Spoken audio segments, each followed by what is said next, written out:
¿Qué tal? ¿Cómo están? Otra vez aquí en Dame el Poder. Volvemos a la actualidad en materia hoy de la vida cotidiana, lo que tiene que ver con la economía, la administración, los impuestos, por un lado, y por el otro lado, de acuerdo a las medidas de gobierno, el tema de relaciones internacionales, de política internacional.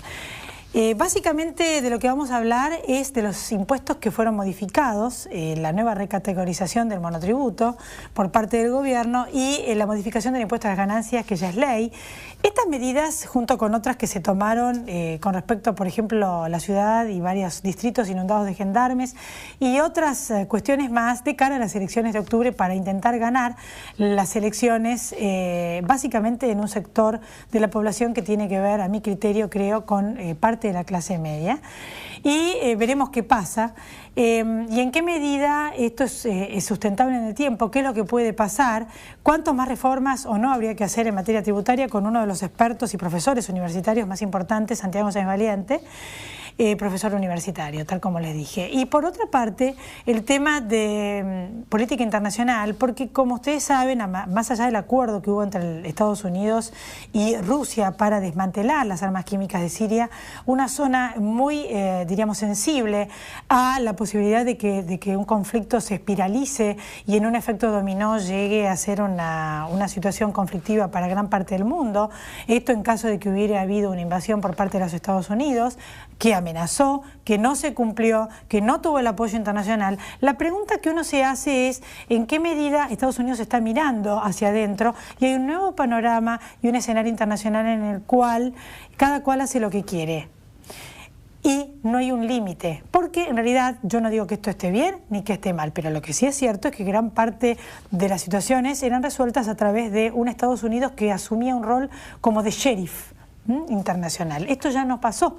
Los chicos murieron, se sabe con armas químicas, hemos visto esas imágenes dantescas y ahí quedó. Y lo peor que está ocurriendo y que le puede pasar a Siria es que le saquen las armas, lo desmantelen.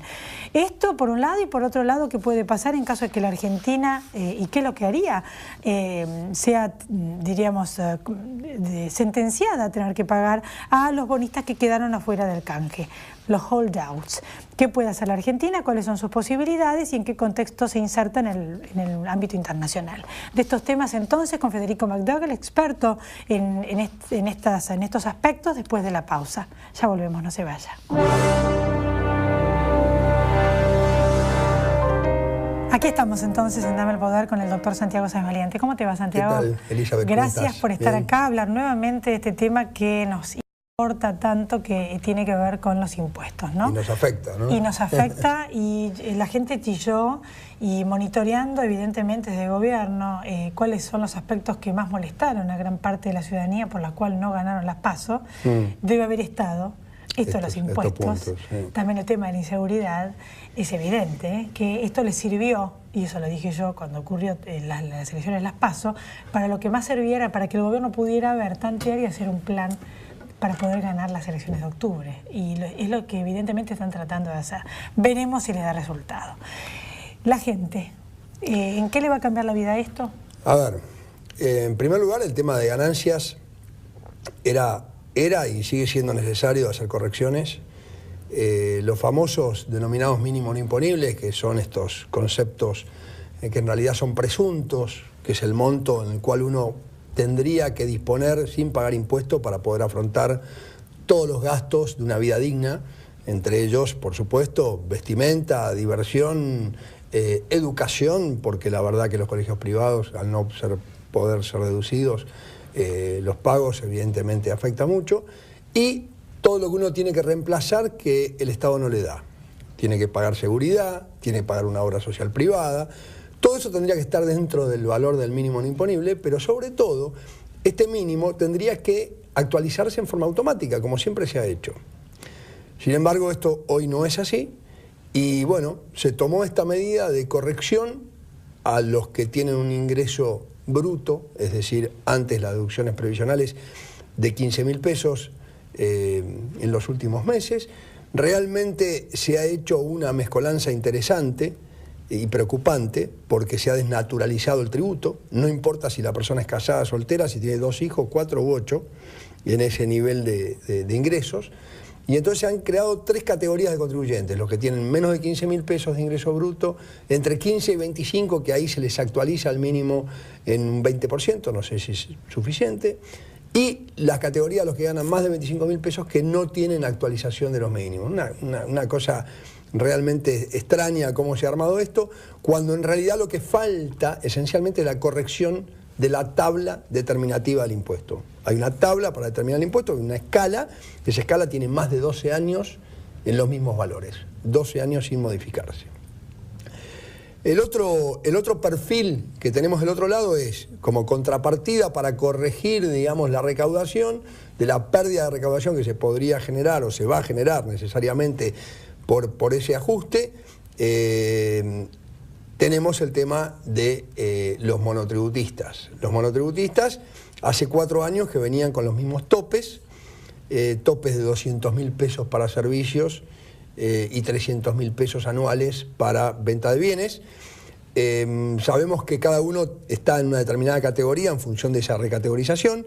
Es importante advertir que a partir de hoy comienza la recategorización nueva, digamos, del último cuatrimestre, y que se posterga hasta el 30 de septiembre, a raíz de justamente las modificaciones que se han efectuado, que en realidad equivale a un reconocimiento aproximado de un 25%, hay que ver porque si es acumulado, pero un 25% anual de reconocimiento de valorización de la moneda, ¿no?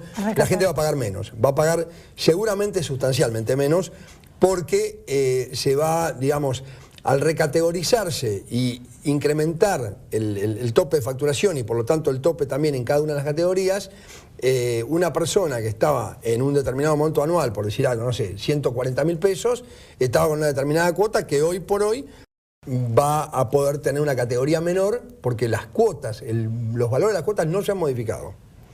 Lo que es importante en esta recategorización que se tiene que hacer es que hay que informar para atrás los datos principales, que son toda la facturación de ingresos, los kilovatios utilizados de electricidad y los metros cuadrados que está utilizando de oficina y el monto de alquiler que paga en el caso que sea un inmueble alquilado.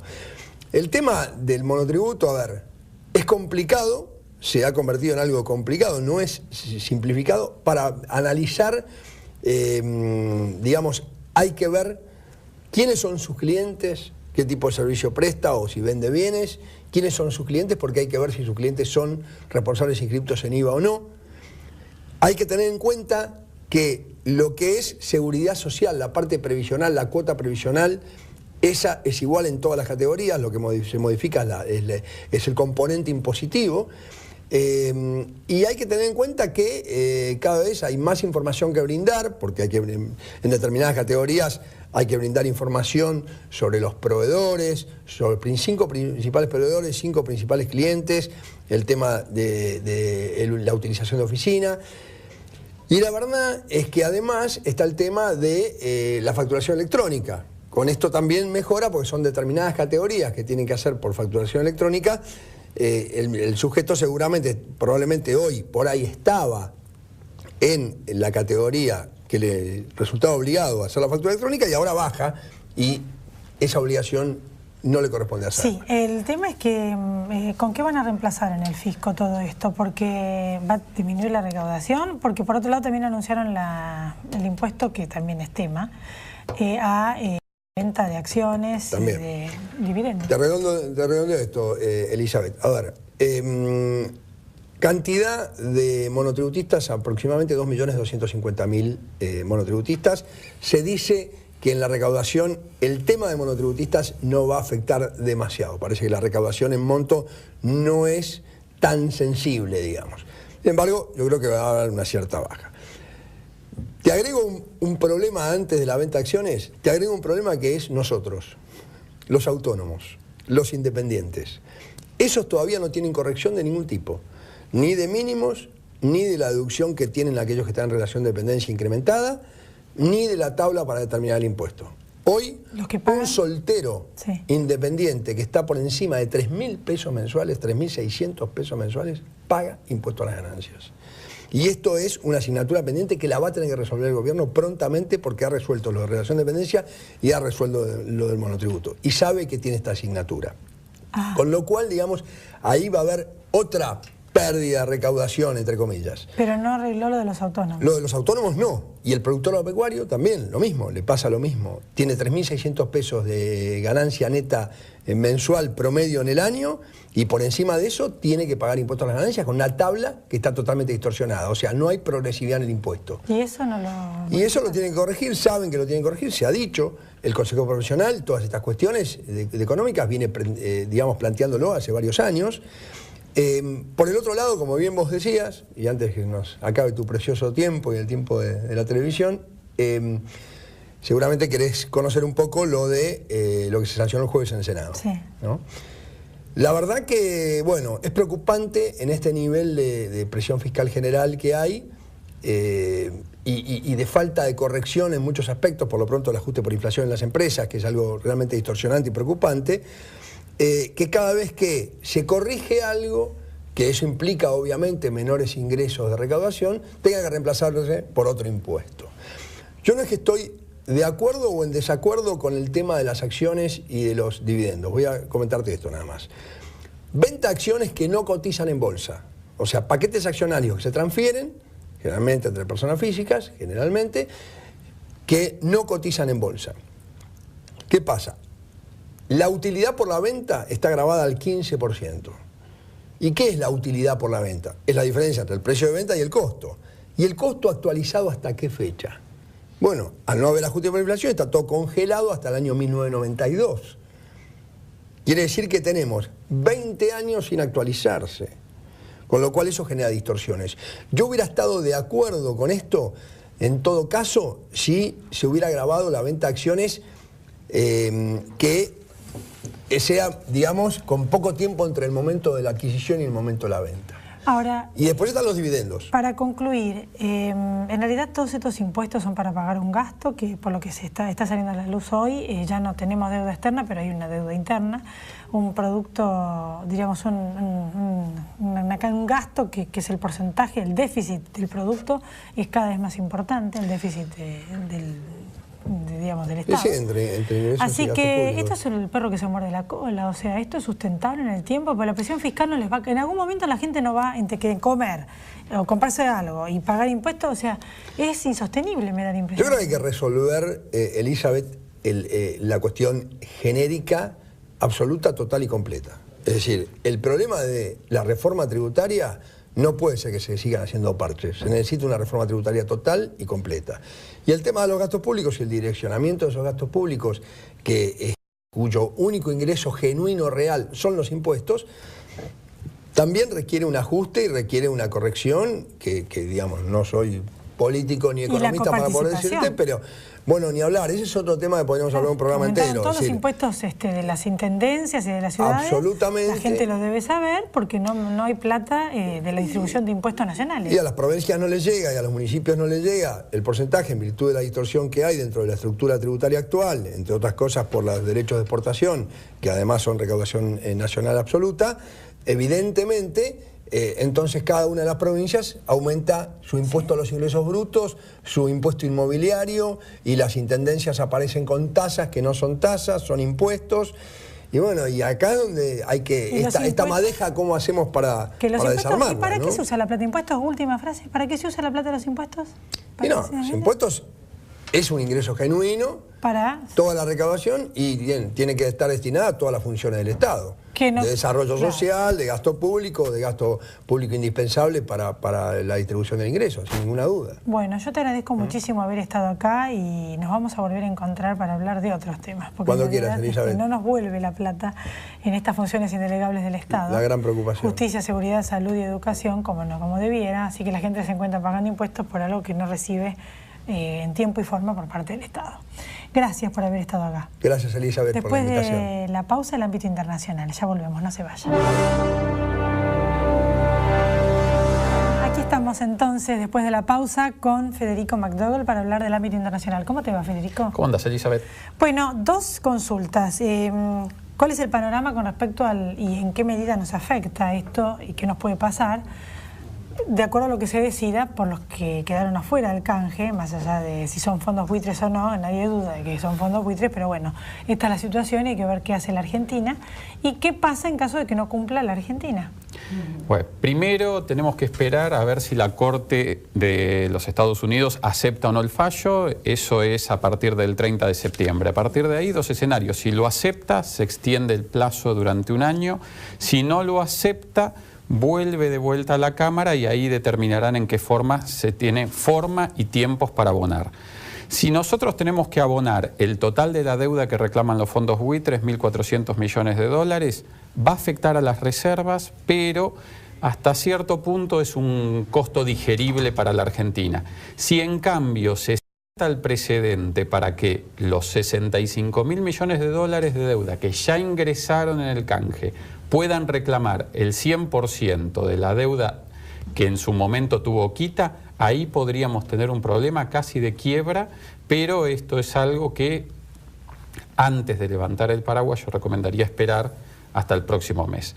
La realidad hoy por hoy es que la Argentina está yendo a paso lento a tener que abonar 1.400 millones de dólares, con el riesgo que tendría una reapertura masiva de demandas hacia el país si la Corte Suprema de Estados Unidos considera que los holdout tienen razón y en canjes de deuda internacional no puede haber quita. En el mejor escenario seguimos como hasta ahora y en el peor escenario de que haya que nos quieran obligar a pagar 100% y la Argentina decida en no hacerlo, desacato, porque esto puede pasar. Desacato y a partir de ahí es si nos pueden embargar algo, activos del país, o si incluso pueden embargar activos de empresas donde el gobierno nacional tiene mayoría o tiene control, como podría ser YPF, como podría ser Enarsa. Pero eso hay que esperar primero si es un cambio en la jurisprudencia de los Estados Unidos. Hasta ahora Argentina está diciendo no pago, no pago, no pago, que es un clásico en una reestructuración de deuda. Y eso hasta ahora lo que significaría es desacato y que Argentina quede peor todavía en los mercados internacionales. Ahora bien, hay que ver si los juzgados norteamericanos aceptan este desacato o si corren la línea y dicen, bueno, YPF es del Estado argentino, se puede embargar, Enarsa es del Estado argentino, se puede embargar, o activos propios de las embajadas es el Estado argentino. Este es un caso financiero, no es de jurisdicción de los tribunales internacionales y se puede embargar los activos de la Argentina. Pero no departamentos de gente, esas propiedades que tienen, ¿no? No, de privados argentinos no, eso desde 1800 que ya no se aplica. Ahora, claro, uno dirá, ¿y a mí qué me importa? Yo tengo que ser abogado del diablo y sencillito, digamos, ¿en qué me importa que empeore la situación con los mercados internacionales? Lo pagás vía impuestos. Lo pagás vía impuestos. Claro, habría que explicarle a la gente de que si en la plata no le alcanza al Estado, que lo acabamos de hablar en el bloque anterior, una de dos, o cobra más impuestos, o emite, que es lo que está haciendo, o pide préstamos. Y ahí estaría cerrada la puerta de pedir préstamos. Exactamente, al tener la puerta cerrada para pedir préstamos, vos lo que tenés son los dólares que hay. Y los dólares que hay ya los estás usando para importar energía. Acá lo que va a pasar son dos cosas. O importás menos energía y se restringe la economía, o cobras más impuestos a los dólares que están ingresando y con eso creaste un fondo especial de 1.400 millones de dólares para este gasto extraordinario. O sea que acá quedó bien claro cuáles son los escenarios posibles y por eso este tema es tan importante. Y el segundo tema, que es el tema de Estados Unidos y Rusia, el acuerdo para desarmar el tema nuclear en Siria, esas imágenes que no sé si las podremos ver en algún momento en pantalla, terribles, que me conmovieron y conmovieron el mundo, de los chiquitos y de toda la gente que murió. Ya se comprobó que con armamento químico. Y están prohibidas. Siria es uno de los pocos países que no suscribió el acuerdo de la no proliferación de estas armas, más allá de que las grandes potencias han usado estas armas en su momento, casi todas. Pero bueno, hoy por hoy es otra historia la que se está escribiendo, y uno se pregunta en qué medida cambió el escenario, está atomizado el poder, Estados Unidos ya está metido hacia adentro, no vigila, no controla. Yo no digo que esté bueno que vigile o que haga de sheriff, pero fue la historia que vivimos. Entonces, ¿en qué situación estamos, no? A ver, hasta los 80 había 2 sheriffs, cada uno se repartía su parte del mundo, trataban de que no hubiera mucho ruido y no se metía uno en el área del otro. Era Estados Unidos y la Unión Soviética. Se retira la Unión Soviética, Estados Unidos asume el papel único de sheriff global y empieza a intervenir en muchas regiones. Hoy por hoy lo que se tiene es una retirada de Estados Unidos de ese papel. O sea, hoy está metido en 2 guerras que no son muy populares, está metido en Afganistán, está metido en Irak y no es popular y representa el 1% de su PBI, lo cual es un gasto que le está costando. Y por el otro lado y en paralelo es una retirada de Estados Unidos desde el año 2005 de la región de Medio Oriente. Antes eras el principal comprador de crudo de esa región, desde el 2005 empieza a explotar los recursos no convencionales de Estados Unidos y cada vez deja de comprar más y deja de tener importancia esa zona. Se da la combinación de ambos factores, con lo cual lo que Estados Unidos busca en Siria es que el conflicto quede exclusivamente enfocado en Siria y tratar de reducir el ruido político que generan las armas de destrucción masiva. A partir de ahí, si los sirios se continúan matando, a Estados Unidos hoy le interesa poco y dentro de 5 años no le va a interesar nada. ¿Cuál es la posibilidad? ¿Viste el video del 11 de septiembre que acaba de ser el triste aniversario, ¿no? De que sea real, de que estén planeando el que reemplazó a Bin Laden un nuevo atentado?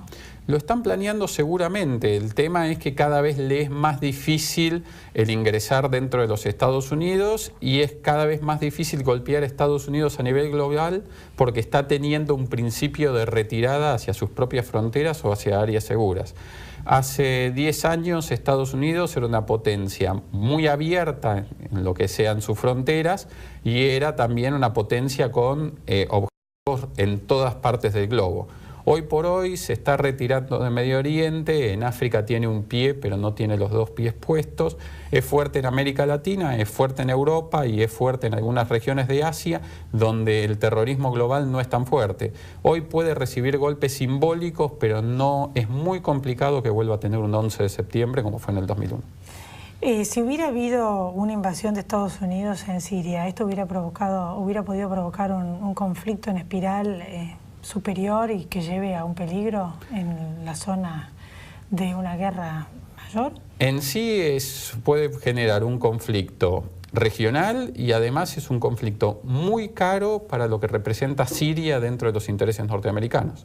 Invaden Irak porque son las terceras reservas de petróleo del mundo.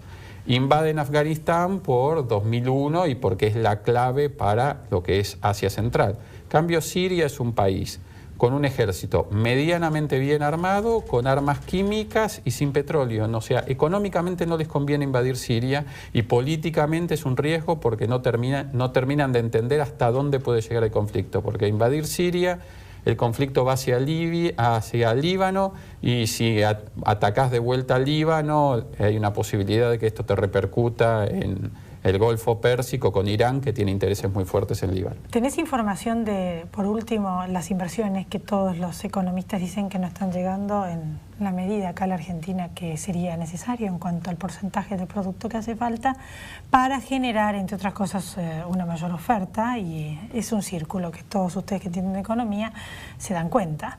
Inversión, más oferta de productos, menos inflación, porque al haber más oferta no es una de las causas por las cuales también suben los precios, además de la emisión y otros factores más, ¿no? Pero ¿por qué no vienen tantas inversiones como necesitamos? Porque estamos afuera del mundo.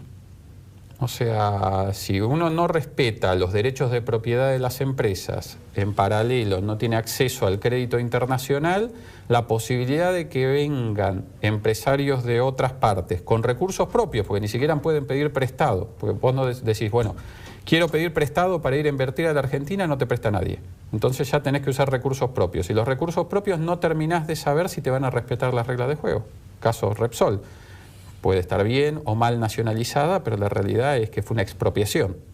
Entonces, hasta cierto punto nadie viene porque ni puede pedir plata, porque Argentina está fuera del mercado financiero, ni quiere poner la plata de ellos porque no se termina de saber si el dinero ese va a ser rentable o no. A partir de ahí, 2, 3, 4, 5 puntos del PBI que podrían ser inversión extranjera directa no vienen. Hay un economista que dice que si el gobierno perdiera en octubre mejoraría la situación económica. ¿Lo escuchaste? Sí, lo escuché. ¿Qué opinás? Si el gobierno pierde, pero no pierde la gobernabilidad, entonces el clima de negocios va a mejorar y va a mejorar la economía. Si el gobierno pierde y pierde la gobernabilidad, y esto es un sálvese quien pueda, la situación va a empeorar. Gracias por haber estado acá, Federico. Pero por favor. Nos volvemos a encontrar el próximo lunes aquí en Dame el Poder y a todos ustedes también. Gracias por haber estado ahí. Estamos en Twitter y el programa se puede ver también en YouTube, además de la repetición que tiene en la semana en Canal Metro. Chau, pásenla bien.